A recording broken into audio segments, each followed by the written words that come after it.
வணக்கம் உறவுகளே. இன்றைக்கும் பார்த்தீங்கன்னா ஒரு அருமையான சமையல் காணொலி ஒன்று தான். என்ன காணொலின்னு பார்த்தீங்கன்னா, நாங்கள் இன்றைக்கு சுண்டங்காயை பிடுங்கி அதுலேருந்து ஒரு அருமையான சுண்டங்காயும் கட்டாப்பாறை கருவாடும் போட்டு ஒரு அருமையான பிரட்டல் கறி தான் வைக்க போகிறோம். இது ஒரு அருமையான காணொலியாக இருக்கும். வாங்க அப்படியே காணொலிக்குள்ளே போகலாம். அப்படியே பார்த்தீங்கன்னா இந்த சுண்டங்காய் மரத்தில் பிடுங்கி தான் நாங்கள் இன்றைக்கு சுண்டங்காய் கறி வைக்க போகிறோம். இல்லை நல்லா காய் காய்ச்சிருக்கு இந்த சுண்டங்காய் மரத்தில். கிழமையில ஒரு பிடுங்கி எடுக்கலாம். இதில் இருக்கிற சுண்டங்காய் இதில் பாருங்க அப்படி கிலோவுலையாக தான் காய்க்கும் இந்த சுண்டங்காய். அப்படி எஞ்சால பார்த்தா கோழி கொஞ்சம் ரெண்டு மேய்ஞ்சி கொண்டு இருக்குது.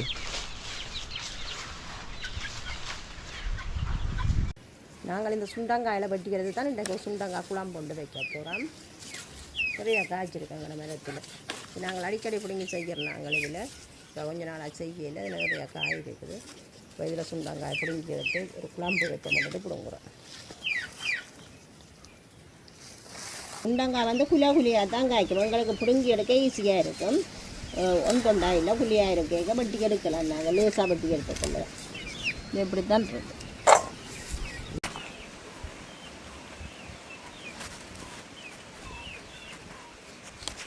இப்படி காய்ச்சிருக்கோம். இது ஒரு கொப்பு ஒரு குழியில் இருந்தது எங்களுக்கு. நாங்கள் இந்தளவு சுண்டங்காயும் வெட்டி எடுத்துட்டோம். இனி இதை கொண்டு ஒடிச்செல்லாம் க்ளீன் பண்ணி எடுக்க போகிறோம். நாங்கள் இந்த சுண்டங்காயிலே ஒடிச்செடுக்க போகிறோம்.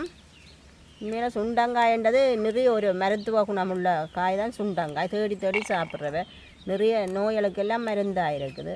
மற்ற எந்தவித ஒரு ரசாயன பொருளும் இல்லை இந்த சுண்டங்காயில். நல்ல ஒரு ஆரோக்கியமான ஒரு உணவு இந்த சுண்டங்காய். சுண்டங்காய் நாங்கள் பல மாதிரியும் செய்து சாப்பிட்லாம். சுண்டங்காய் குழம்பு வைக்கலாம், சுண்டங்காய் பிரட்டல் செய்யலாம், சுண்டங்காய் வரம் செய்யலாம், சுண்டங்காயில் தொக்கும் செய்யலாம், சுண்டங்காய் தொக்கு செய்யலாம். இப்படி பல மாதிரியும் எங்களுக்கு பிடிச்ச மாதிரி நாங்கள் செய்து சாப்பிட்டு கொள்ளலாம்.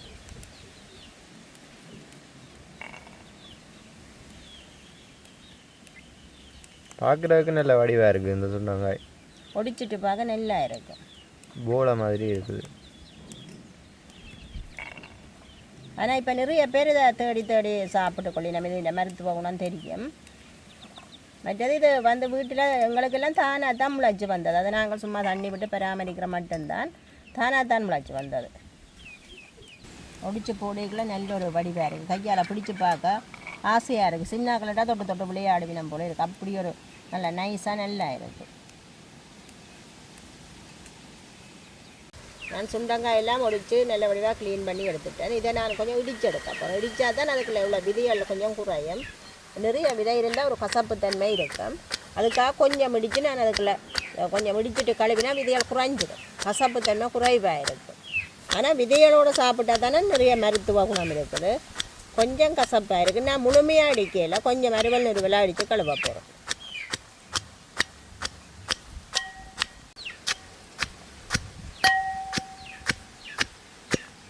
இடிப்பட்டது காணும். நான் இதை இனி வலிச்செடுத்து கழுவி எடுக்க போகிறேன். இதை வேறு இப்படித்தான் அடிச்சிருக்கிறேன். நல்லா அடிக்கல. நல்லா அடித்தா முழுமையாக அந்த விதையெல்லாம் போயிடும்.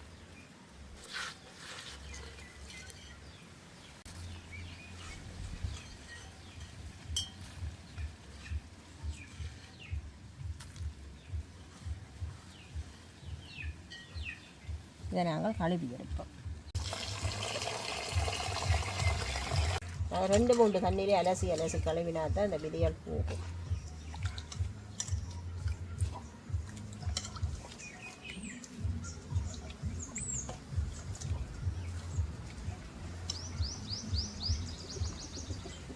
இதுதான் 2வது தரம் கலப்புறேன்.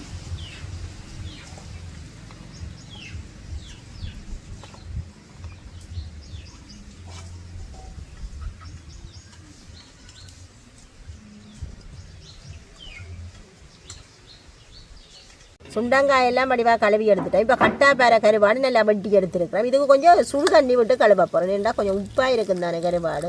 அதுக்காக கொஞ்சம் சுடு தண்ணி விட்டுறேன். நான் ஒரு பெரிய வெங்காயம் கருவேப்பம் எடுத்துருக்கிறேன். இதை கழுவி எடுத்து வெட்ட போகிறேன். கருவேப்பை உருவி எடுப்போம். கொஞ்சம் சின்னதாக வெட்டி போடுவோம் கருவேப்பை. இந்த வெங்காயத்தையும் வெட்டி எடுப்போம். நான் நீளமாக தான் வெட்டி எடுக்க போகிறேன்.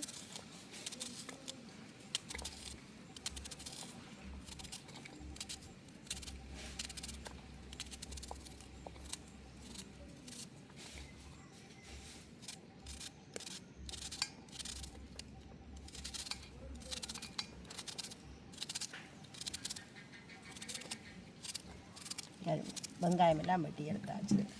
சட்டி சூடாகிட்டது. நான் இந்த வெங்காயங்கள் வதங்க தேவையான தேங்காய் சேர்த்துக்கொள்கிறேன். பெருஞ்சீரகம் சேர்த்துக்கொள்கிறேன். இதோட வெந்தயமும் சேர்த்துக்கொள்கிறேன். வெட்டி வச்சுக்கிற கருவேப்பமில்லை வெங்காயம் எல்லாம் சேர்த்துக்கிறேன்.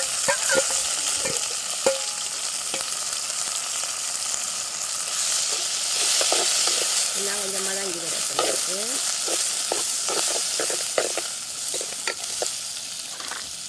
நான் எடுத்து வச்சுருக்க சுண்டாங்காய் இதோட சேர்த்து மதங்கட்டும். இல்லை பொரிச்சும் குழம்பு வைக்கிறேன். நான் இதை எல்லாம் மதக்கி தான் வைக்கிறேன்.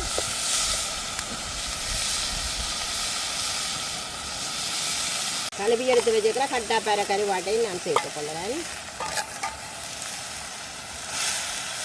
எல்லாத்தையும் சேர்த்துருக்கா நல்ல வடிவாக பிரட்டிட்டு மூடிக்கிறோம். கொஞ்சம் பதங்கி விடட்டும்.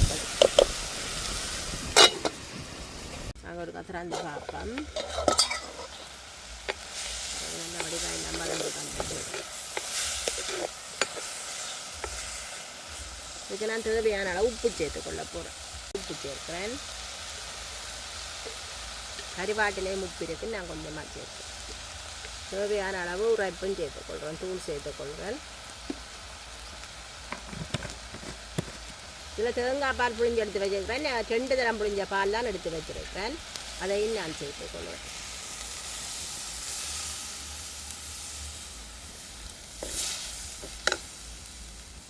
பழப்புளி புளிஞ்சு எடுத்து வச்சுக்கிறேன். ஒரு தேசிக்கு அளவு புளி தான் புளிஞ்சு எடுத்து நான் அதையும் நான் சேர்த்துக்கொள்வேன். எல்லாத்தையும் சேர்த்து கலந்து விடுவோம்.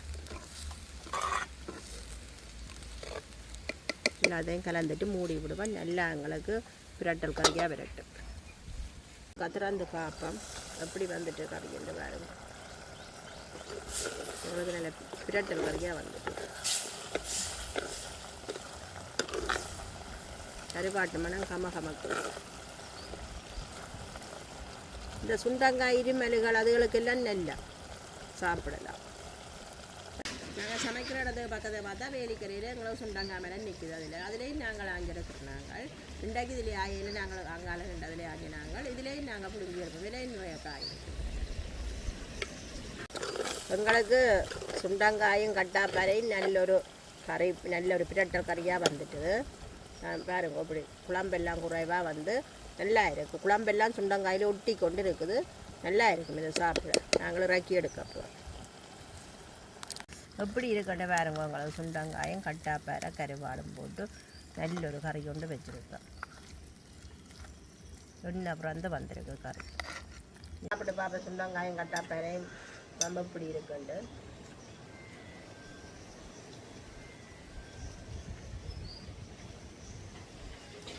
சொல்லுங்க அப்படி கறி இருக்குண்டு. நல்லா தான் இருக்குது. சூப்பராக இருக்குது. எனக்கா சொல்கிறீங்களோ? சுண்டங்காய் வந்து அருமருந்துன்னு தான் சொல்கிறது. சுண்டங்காயில் வந்து நிறைய சத்துகளும் இருக்குது. அதை விட நல்லொரு மருத்துவ குணம் உள்ளது. அதாவது பழைய காலங்கள் தொட்டு இன்ற வரைக்கும் மங்கா மருந்துன்னு சொல்லுவாங்க. அப்படியான ஒரு காயில் ஒன்று தான் சுண்டங்காய். இந்த சுண்டங்காய் உண்மையாக நிறைய சத்து இருக்குது. அதோட மருத்துவ குணங்கள் இருக்கிறாரு. நிறைய நாங்கள் கிழமையில் சரி ஒருக்காண்டாலும் இதை நாங்கள் சேர்த்து சாப்பிட்டு கொண்டே இருக்கோம். அதோட இது எல்லா இடமும் கிடைக்கிறே இல்லை. இது வந்து இங்கே புதிய காடு வெட்டி அல்லது இங்கே பற்ற காடுகளில் தான் முளைக்கிறது. பயிர்றதுன்றது இப்போ தான் கூடுதலாக இது என்ற மகிமையை தெரிஞ்சு எல்லோரும் பயிரிட்டு கொண்டு இருக்கிறேன்.